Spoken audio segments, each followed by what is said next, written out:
Hello, I'm Bob. It's a pleasure to have you here. Most of us remember being taught that America solved racial discrimination when the civil rights laws were passed. And on paper, those laws changed the nation. The Civil Rights Act of 1964 made employment discrimination illegal, and the Fair Housing Act of 1968 outlawed most housing discrimination. But the simplest way to understand discrimination in modern America is this. The signs mostly disappeared, while the obstacles became harder to see. In the past, racism was often written directly into law, custom, and public space. Today, it is more likely to appear as unequal access, unequal assumptions, unequal risk, and unequal outcomes. That difference matters because many people expect discrimination to look dramatic. A slur, a mob, a burning cross, or a manager saying no in plain language. Sometimes it still looks like that. More often, it looks like a neighborhood that never received fair credit. A school district line that carries old housing inequality into the classroom. A hiring process built around familiarity and referrals. A police encounter shaped by suspicion, or a family trying to build wealth from a starting point far behind everyone else. If we want to simplify racial discrimination in the United States, we should stop imagining one single hateful act and start seeing a chain of disadvantages that repeats across housing, education, work, policing, health, and wealth. The legal story is important.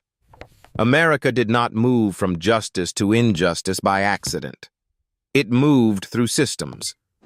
For generations, Black Americans were locked out of opportunity by slavery, segregation, an exclusion from many schools and neighborhoods, and the denial of equal public protection. The Civil Rights Act was a turning point, not a magic trick. The law changed faster than institutions changed. Housing is one of the clearest examples. Redlining denied credit to many Black neighborhoods, even when borrowers were qualified, and federal housing policy helped normalize that pattern before fair housing law formally banned it. The result was not merely inconvenience. It was a wealth machine working for some families and against others. A home is not just shelter in America. It is often the main savings account, the main inheritance, and the main ticket into stronger school districts. So when one generation is blocked from buying into appreciating neighborhoods, the next generation does not simply inherit less money, and it inherits less security, less flexibility, and fewer margins for error. That is why discrimination today often feels invisible to those who do not experience it directly. It is not always about whether a door is open in theory. It is about who arrives at the door with savings, referrals, legal protection, transportation, confidence, and the benefit of the doubt. Think of two runners on the same track. If one runner begins 50 yards behind and faces more hurdles, telling both runners that the rules are now equal does not make the race equal. The past remains active inside the present. And the data suggest that Black Americans know this from lived experience. In Pew Research Center's 2024 survey, 75% of Black adults said they had experienced racial discrimination, either regularly or from time to time. Among those who had experienced it, large majorities said it made them feel angry and made them feel as though the system was designed to keep them down. 3/4 also said Black people must work more than everyone else to achieve success. Those are not abstract ideological complaints. They are descriptions of daily friction. Now let's simplify the mechanics. Modern racial discrimination in America usually works through 5 linked arenas. First, where you live. Second, where you learn. Third, where you work. Fourth, how you are treated by institutions of enforcement and judgment. Fifth, What wealth you can keep and pass on. Start with where you live. Because housing determines so much else, unequal access to mortgages, insurance, appraisal value, and neighborhood investment can shape an entire life. Yet census data still show a large homeownership gap by race. In 2024, the homeownership rate for non-Hispanic white households was roughly 3/4, while the rate for black households was around the mid-40s. That gap is not explained by a single year or a single choice. It reflects a long accumulation of policy, market behavior, and family balance sheets. Then consider wealth. The Federal Reserve reported that in 2022, the typical white family held about $285,000 in wealth, compared with about $44,900 for the typical black family. Wealth is what pays for the down payment, the emergency, the lawyer, the tutoring, the missed paycheck, the internship that pays too little, and the move to a safer block. When wealth gaps persist, opportunity gaps tend to persist with them. Well, next comes education. Americans like to say that schools equalize opportunity, but schools also inherit inequality from geography. The Government Accountability Office found that in the 2020 to 2021 school year, more than a third of students, about 18.5 million children, attended public schools where 75% or more of the students were of a single race or ethnicity. In other words, even in a more diverse country, many children still learn in settings strongly divided by race and neighborhood. This matters because district lines, local tax bases, teacher access, transportation, and course availability can all amplify early differences. By the time two students apply for the same job, they may already be competing with profoundly different preparation, networks, and expectations. Then comes work. Yeah, the labor market is not a neutral machine. It rewards credentials, yes, but also confidence, networks, geographic mobility, and perceptions of fit. BLS data for the fourth quarter of 2024 show the unemployment rate for Black Americans at 5.8%, compared with 3.5% for white Americans. One number does not tell the whole story, but it reminds us that discrimination is not only about who gets hired, it is also about who is left exposed when the economy cools. And the demand for enforcement remains substantial. The EEOC said it received 88,531 new discrimination charges in fiscal 2024, up more than 9% from the year before, while the agency also handled more than 553,000 calls from the public. Those figures do not prove every complaint, but they show how many people still believe something is wrong at work. While the fourth arena is institutional judgment, policing, courts, and the broader criminal justice system. Here, it is important to distinguish between measurable outcomes and public trust. Pew's 2024 research found that about 3/4 of Black adults said the prison system was designed to hold Black people back, with similar majorities saying the same about courts and policing. Whether one agrees with every interpretation, the signal is unmistakable. A very large share of Black Americans do not see these institutions as neutral.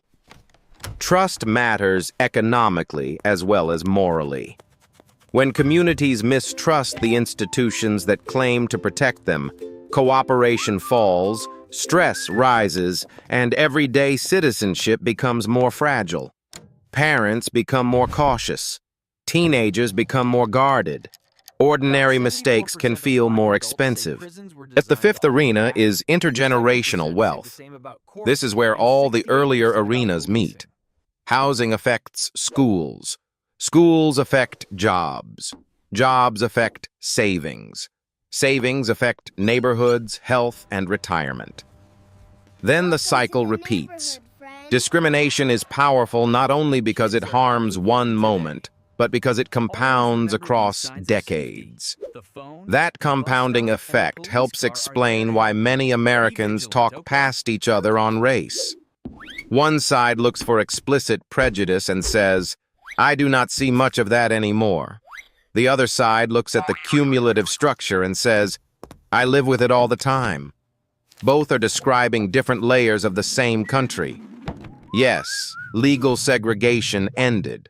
Yes, overt racism is less publicly acceptable than it was generations ago. And yet the afterlife of older rules still shapes present outcomes. Imagine a staircase. If some families were kept off the first several steps for decades, their children do not magically appear at the top once the gate is removed. They begin later with fewer assets, fewer contacts, and less room to recover from setbacks. That is a cleaner way to understand modern racial inequality than reducing everything to individual virtue or individual failure. Personal responsibility matters. So do the starting conditions that determine how expensive responsibility becomes. There is also a human cost that spreadsheets only partly capture. Constant discrimination, or even the expectation of it, drains attention. It changes how people dress for interviews, speak in meetings, budget for emergencies, teach their children to behave in public, and interpret every institutional interaction. And a person who expects unfair treatment often spends more emotional energy managing risk than pursuing opportunity. That stress does not remain private. It enters marriages, parenting, sleep, health, and community trust. Over time, discrimination becomes not just a barrier to income, but a tax on calm. This is why simplistic debates often fail. They ask whether racism exists as though the question were binary. A better question is, where does unequal burden accumulate? For whom and through which institutions? Once we ask that, the picture becomes clearer. So here is the simplest summary I can offer.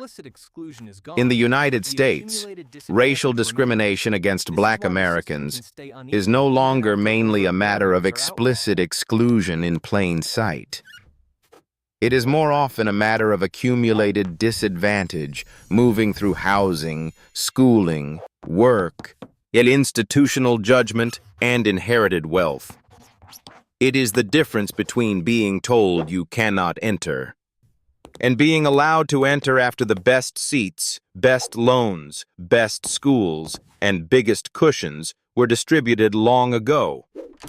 That does not mean progress is fake. Progress is real. The old legal order was broken, and that matters enormously. But progress is incomplete when equal rights exist alongside deeply unequal starting positions. The hopeful part is that systems can be measured, and what can be measured can be changed. Better lending oversight, fairer appraisal practices, more transparent hiring, smarter school policy, serious enforcement of civil rights law, and more reliable public data can all reduce the distance between legal equality and lived equality. The first step, though, is intellectual honesty. We have to name the problem in a way that is clear enough to see. Not every unequal outcome is caused by discrimination. But when the same burdens appear again and again across the same institutions, for the same communities, across generations, we are no longer looking at coincidence. We are looking at structure. One more distinction matters. Modern discrimination is not always driven by openly racist intent at every step. Sometimes it survives through rules that appear neutral but operate on top of old inequality. Referral hiring that favors families already connected, zoning that preserves exclusion, credit models that mirror older disadvantage, or public debates that treat unequal results as proof of unequal effort. In that sense, discrimination can become self-excusing. The outcome looks normal because it has lasted so long. But normal is not the same as fair. A mature society has to examine not only whether a rule sounds neutral, but whom it consistently helps, whom it consistently burdens, and what history is already built into the baseline. That is the challenge for the next American chapter. Not to pretend the country never changed, and not to pretend the work is finished, but to close the gap between the promise of equality and the experience of it, calmly, honestly, and with the evidence in full view.